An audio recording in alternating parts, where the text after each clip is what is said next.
आकर्षक विद्युत रोषणाई केलेल्या रथात सीतामातेसह श्रीराम, लक्ष्मण, हनुमान आणि ध्यानस्थ बसलेले श्री ब्रह्मचैतन्य महाराजही विराजमान झाले आणि हा सोहळा ग्रामप्रदक्षिणेसाठी निघाला। नेमकं काय घडलं गोंदवल्यात पाहूया। श्री रामनवमी उत्सवानिमित्त प्रथेप्रमाणे गुरुवारी रात्री थोरले श्रीराम मंदिरातून श्रींची पालखी मिरवणूक काढण्यात आली होती। यामध्ये श्री महाराजांसोबतच श्रीराम, लक्ष्मण, सीता व हनुमान यांचा जिवंत देखावा साकारण्यात आला होता। हा देखावा भाविकांचे खास आकर्षण ठरले होते। या देखाव्यासमोर आकर्षक विद्युत रोषणाई व त्यापुढे रघुपती राघव राजारामच्या जयघोषात पालखीधारक भाविक नाहून निघाले होते। हा पालखी सोहळा श्री ब्रह्मचैतन्य महाराज समाधी मंदिरात पोहोचताच सुवासिनींनी औक्षण केलं। त्यानंतर आरती व भजन होऊन ही मिरवणूक पुन्हा परतीच्या मार्गाने निघाली। गावातील धाकटे श्रीराम, दत्त, शनी, खंडोबा मारुती मंदिरात पालखी नेण्यात आली। रात्री 11च्या सुमारास थोरले श्रीराम मंदिरात पालखी आल्यानंतर आरती होऊन मिरवणुकीची सांगता करण्यात आली।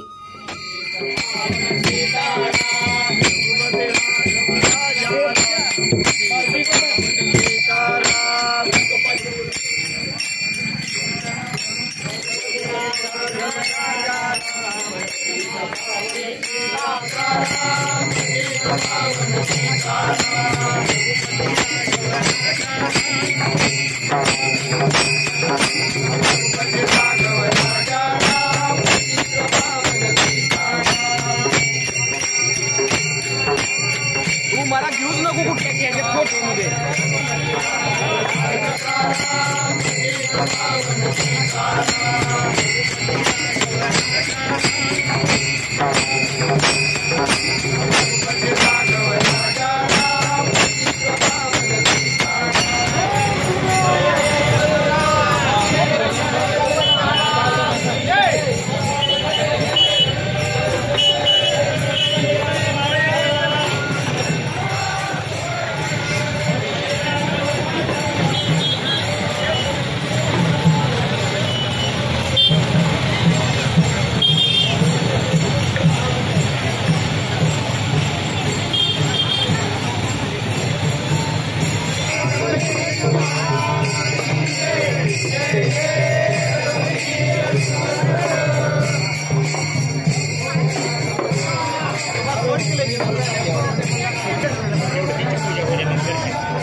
रघुपती राघव राजा राम पतित पावन सीताराम।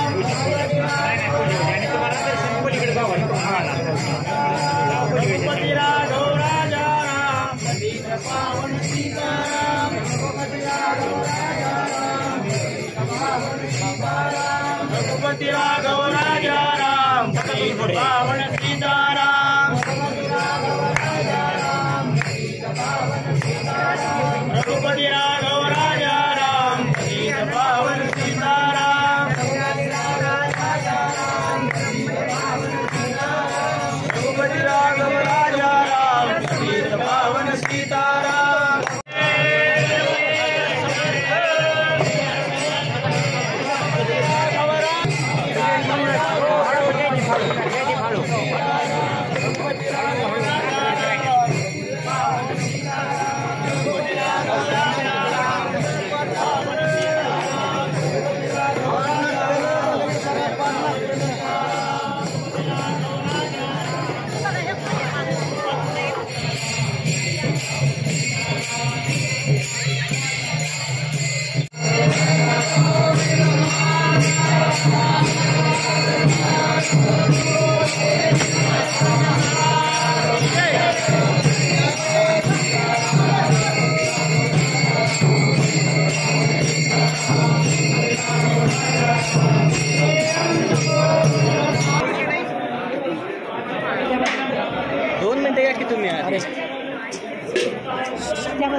राजा राम पतित पावन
मानदेशी आवाजसाठी संपादिका हबीजा तांबोळी गोंदवले।